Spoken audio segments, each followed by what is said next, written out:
This is a history of the old Griffin Centre and the ACT Council of Cultural and Community Organisations who ran it, and the many groups that were its members. It's a history of the individuals who used and visited the centre, of moments and movements, service and information, advice, causes, creativity, and the Canberra community. It was a place for citizens and visitors, a home, a refuge, a workplace, a place to create, to rehearse, to grow, to communicate and learn, and always a place to help others. It saw celebrations and crises, calamities, hard work and friendships. This small history peeks back through the doors and windows of the old Griffin Centre and listens again to some of its voices to tell the story of a fierce and compassionate creature made of disparate parts, which guarded and still guards its great treasure at the heart of Canberra. I grew up in Canberra, and so I came here when I was 7. And so, coming into Civic as a young child, it was vastly different to what we see now, of course. I came to live in Canberra when my son was about 18 months old, and I joined the Sirens. And my first memory of the Griffin Centre was going up to the Amnesty office and having a rehearsal for the Sirens. I arrived here in Canberra in March 1975 as a refugee from the fascist regime of Pinochet in Chile. And I have been living here ever since. I became a volunteer in community radio 2XX. The Griffin Centre always existed. It was just always there. And I particularly remember the music groups that used to meet there and being quite fascinated by that as a child. My involvement with the Griffin Centre, the old orange one, goes back to when I was in high school. The old Griff, to me, was part of my youth, and a wonderful part of my youth. Even though I was 30 when I came here, and I was over 60 when the thing closed over there. I first started coming to the Griffin Centre, I think in the 1960s, when my father used to take me to weird church films about missionaries and stuff. I came to the Griffin Centre, the old Griffin Centre, I think it was January the 12th, 1994. So I'm coming up to a 20-year celebration of being involved in the family here at the Griffin Centre. It wasn't terribly nice looking, but it was solid. It was ugly. It was orange. Yeah, I love the old Griffin Centre. It was like a little rabbit warren. Everything was there in this little hub. You couldn't help noticing that it took up a whole virtual street. And that we were in the centre of Civic and people could get to us from all over Canberra. I guess it probably looked quite ugly, really, come to think of it, but a lot of us just called it home and we didn't really notice it being ugly. The old centre had a community about it, community feeling. Had people you knew and you got to know. There are so many emotions involved with that, and a building, it's just a building, but at the same time it was just the way of forming such a strong community. That grouping of people together meant that lots of things happened. There was just this sense of togetherness somehow. It was interesting. There was so many different groups doing so many different things. A whole lot of really excellent people who are committed to community. There was extra possibilities of connection, I think. It had a village quality about it, which I suppose was different. It's really important to have a place for people who don't have jobs and don't have a lot of stuff to fill up their days, a place where they can just feel welcome and part of a community, and not be in trouble for it. There were a number of suggestions for the name of the centre. Some of these were Griffin Centre, Winston Churchill Centre, Community Centre and Canberra Centre. In his research of the centre's emblem, Chris Lindesay of the Heraldry and Genealogy Society of Canberra describes a griffin. The griffin combines the attributes of the king of beasts and the king of birds. It has the body and ears of the lion and the head, wings and talons of the eagle. It was an immensely strong monster, combining the strength and courage of a lion and the swiftness of an eagle, and was considered a guardian of gold mines and fabulous treasure. I do remember one evening sitting in the Bundas Street car park, chatting to somebody in a car and looking at the whole centre lit up in the evening, winter evening. And we stayed there for an hour chatting, and just being aware of this lights going on, things happening in meeting rooms, people around. It was just extraordinary. You could have done some sort of social study on the whole thing, really. And that's the sort of place it was. It just had a buzz. It really had a buzz. The fact that it was this big, long, orange building, just 2 stories, but this massive, long balcony all around it, and you knew that there were just all these community groups that had their own world inside them. So it just stood out from this, flat surface car park to suddenly this orange building. I used to kind of like it because it had big balconies on the outside that you could just hang. You could just hang and sit with people at night time and discuss things. It was just a 2-story, long, funky, beautiful architectural type of building. And it's actually a real shame that it's gone, because you don't see those type of buildings around Canberra anymore. But so it was a real heritage, a real part of our heritage and history. My desk looked out onto Gus's, and I had a tree in front of my office, this beautiful old, tree that shedded leaves in the wintertime, and I could see all the secret liaisons happening. I'd be on the phone doing my work, and I could see all these, people having coffee, and I think, there's so-and-so with so-and-so. It was just such an interesting place to work. It was a drop-in centre for coffee and cake and lunch, and we used to go for barbecues down by the lake. What I love about the old Griffin Centre was the place where it was located, the structure, and the friendly way that management did the work with us, with the communities on that place. And the location, which was good, the building, I love all of it. If you want to go outside for a ciggy, you put on a 7-minute song and nick out the back, and you sit down the corridor for 5 metres down the corridor. You just chock the back door open, have a coffee and a ciggy, have a chat to whoever else is on the previous or next show, and nick back into the studio. But you can't do that when there's a few flights of stairs and security buttons and codes, and it all got much more complicated. You just end up in these little hallways, and you didn't know where they were going, because you were kind of like on the back of people's offices, and you didn't necessarily know all the time whose offices you were backing onto. So if you walk down these little back alleys inside the Griffin Centre, inside the building, you could end up in different places. One of the aspects that really opened up my world was meeting all the other people in the organisations in that building. People could just come in and out and feel like part of the community, and open your doors and you're there as part of the community. I think I just liked that everybody was pretty friendly, and you could pop down to somebody else's office. I don't know, it just had a feeling like that. Like, I loved going down to the Wired office and seeing Paulina, and I'd pop next door to the network and chat to people there, and go down to the Citizens Advice Bureau. You feel like you could pop into anybody's office. There's heaps of friendships that I've made from that period, and I don't know whether those same friendships would have happened even working in the same organisations if it was in a different building. I think the layout of it just allowed people to, it had that whole back car park that we just use as a little courtyard, and you'd go and hang out with people from other community organisations. There was always people coming in and things happening, and sometimes they would have, people would be having very rowdy meetings, and I'd shut my door because I'd try to get some other work done. It was a great space. My best friend worked in the Oxfam office, which was just upstairs around the corner, and a couple of other friends worked there.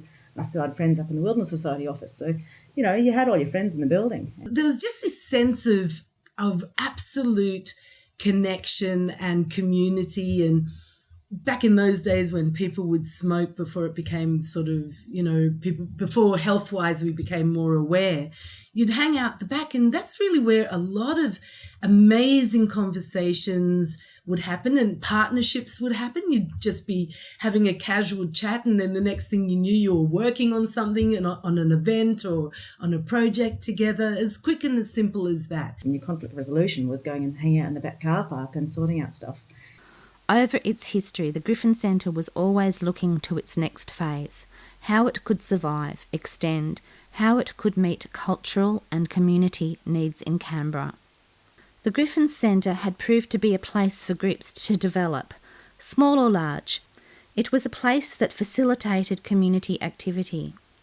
After 30 years, the Griffin Centre was deeply associated with the old services building, and there would be mixed feelings about giving it up. So I came in at a rather pivotal time, really, in that transition from the old to the new. Right up until the leaving, there were some people that didn't want to move over. I think they knew that they were looking at a major redevelopment of that whole site. There was a lot of talk amongst some of us about whether we should, sit over there, just squat, really, and would we get better outcome for coming over to the new Griffin Centre. And that discussion had been going on for years anyway.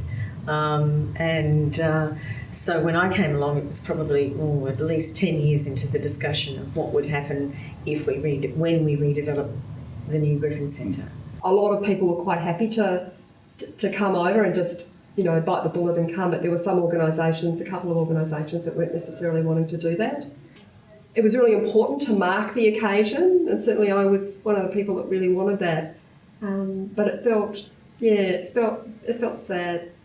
Kamo and I did a big kind of going away, And then they lit a candle and brought it over the road to the new centre. So there was a lot of ceremony and thought around how to make the transition. We had that candle that was sort of a representation of our of what we wanted to take to the new Griffin Centre.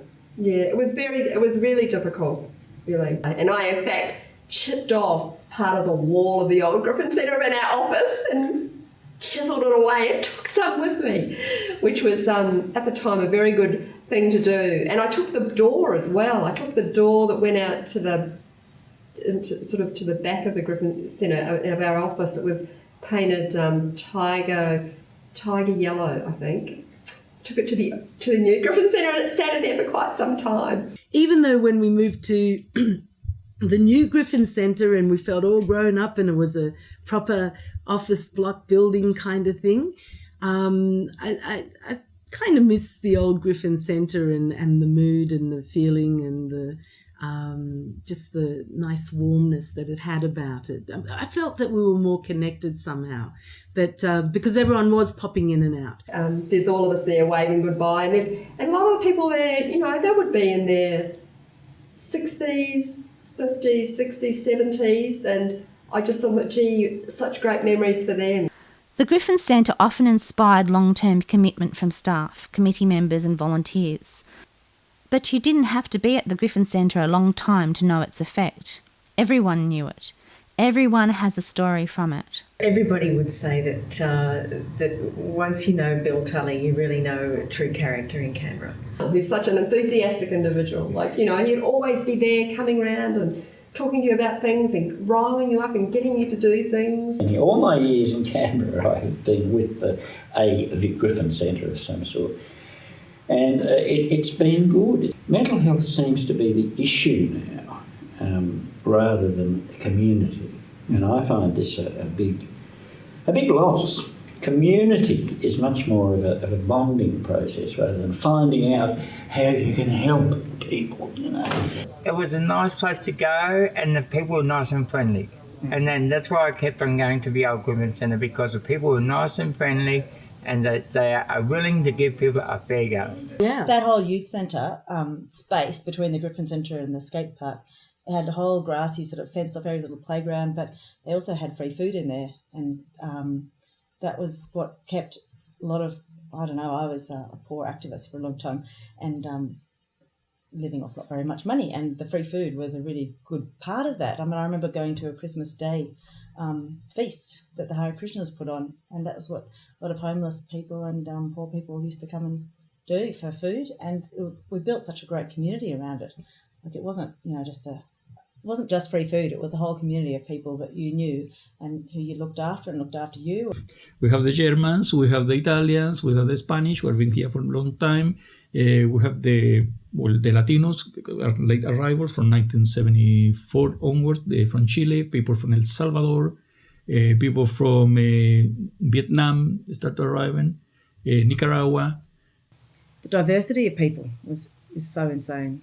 The Griffin Center, the old building, was very popular among us, all of us Canberrans, especially us, the members of the multicultural community here in the ACT.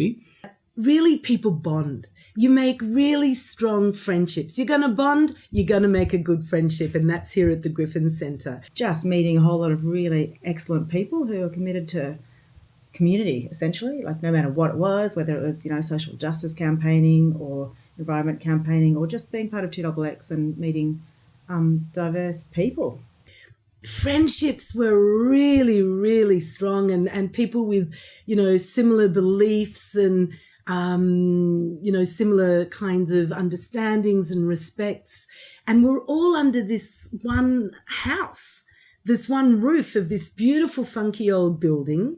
So it had a completely different feel, a different environment, didn't it? And again, it had all those possibilities and opportunities to expand, open up more to the community, actually, not just provide the services that we provide Monday through Friday, but to, invite people on a larger scale in from time to time. But it really, really brought people together to have to think about what other people's communities were about. They held all sorts of little events on the weekends. There was little markets sometimes. The Petticoat Line markets, we used to call them. We used to come on Saturdays every 3 months or whatever. We used to have different communities from different countries having food to sell there. Some of them were cooking it there. You have people selling chorizos, for example, from Spain, and you have people selling dim sums from Vietnam, and it was quite good. We used to have 15 or 20 communities sometimes, and we used to have it there.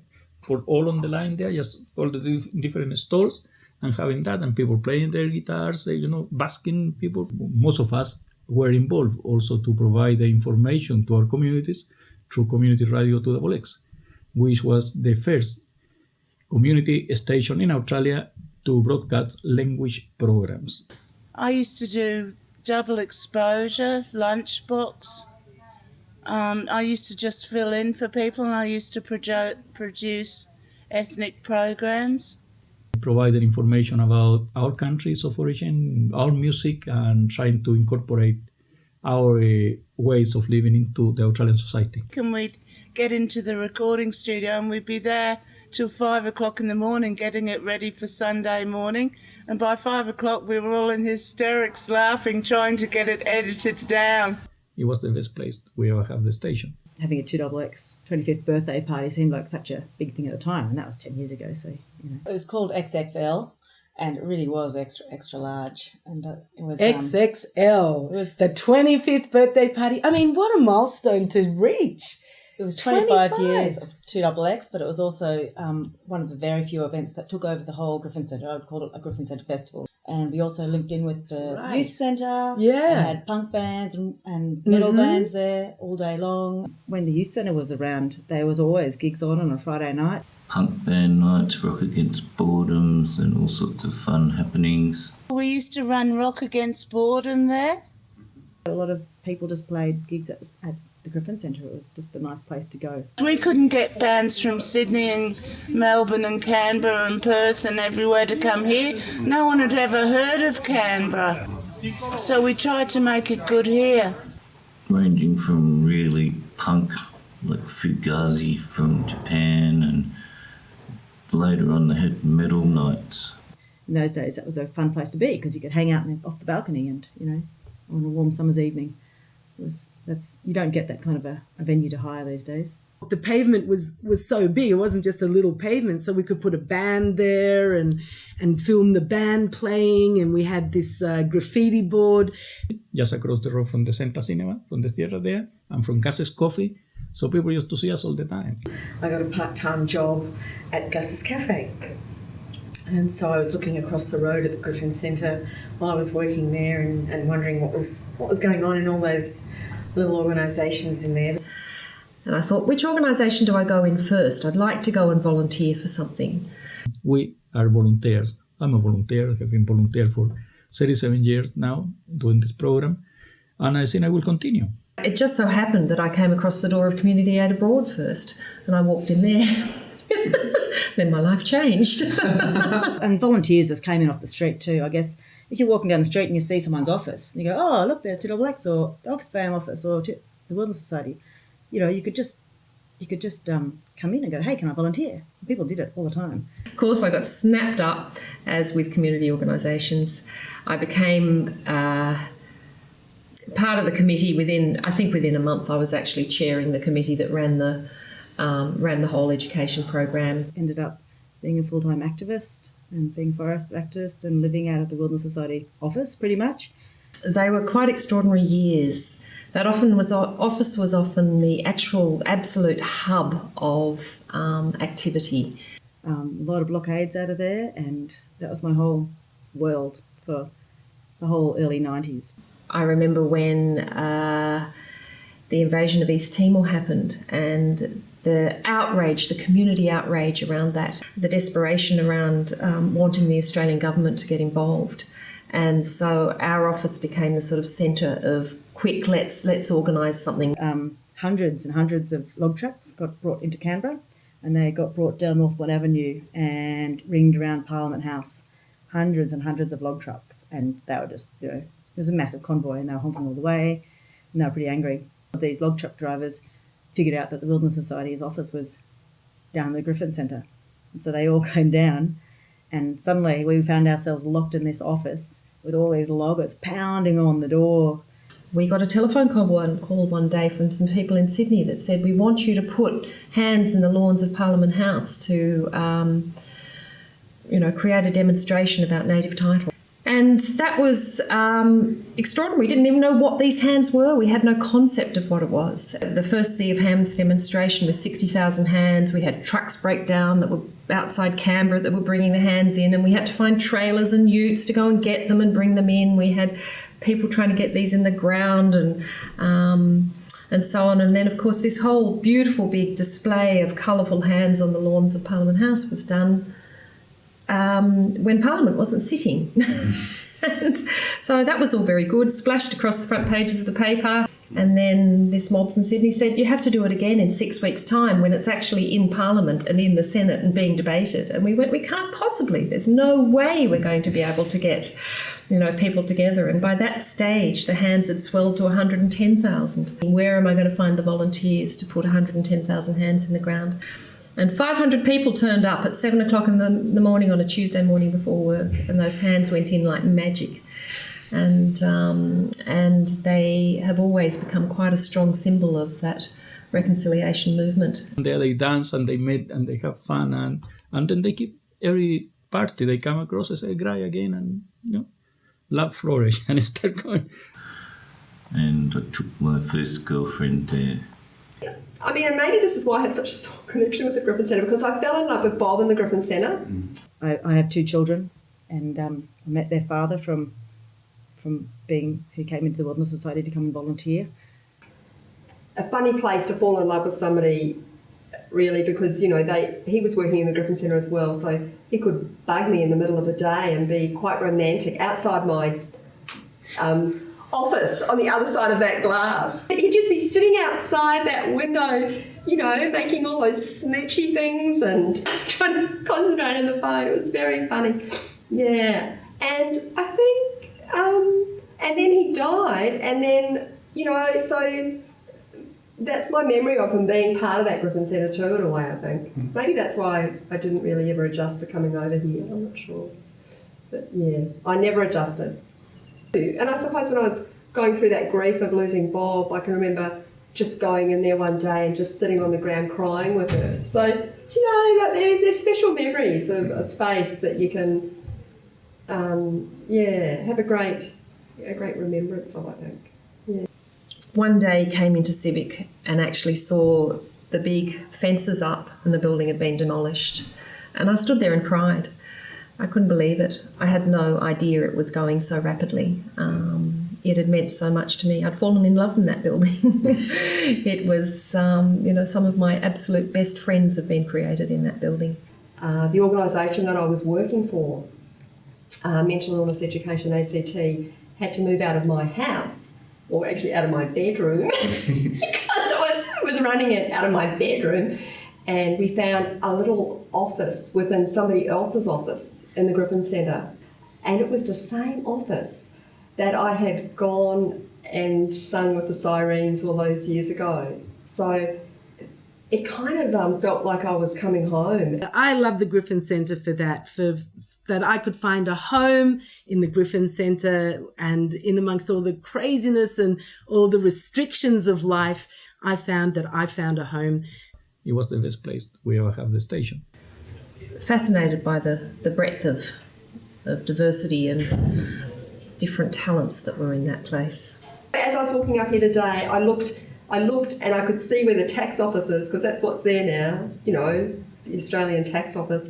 And there was a tree, because I chopped all those trees down, but there's a line of little trees there now, and I'm thinking, some of those workers will be looking out on that tree, and they'll be looking over Gus's Cafe. So they'll have a different image of that aspect that I had, It was quite an end of an era. But the past has been beautiful, and the old Griffin Centre was part of that past. Don't know whether we'll ever see it again, but we should make an effort to try and bring it back. It was one of the best times of my life. I had some beautiful friends. I can't explain how beautiful of a feeling that was, that you're helping people somehow. It's been great, and I've enjoyed it, and I still do. It gave me a sense of being able to accomplish something, but in a really sort of warm, friendly environment, and I really liked that. We were trying to change society because we were young. And how happy we were working in there, and how happy I was when I started participating in activities there with my community and the other communities, which is something that now I miss. There's a future in this city, somewhere, in the people. I feel like a home, really. Oh, and we made friends with so many people in that whole period. Yeah, and we've all scattered into different areas, and we're still friends. You never forget. You never do you?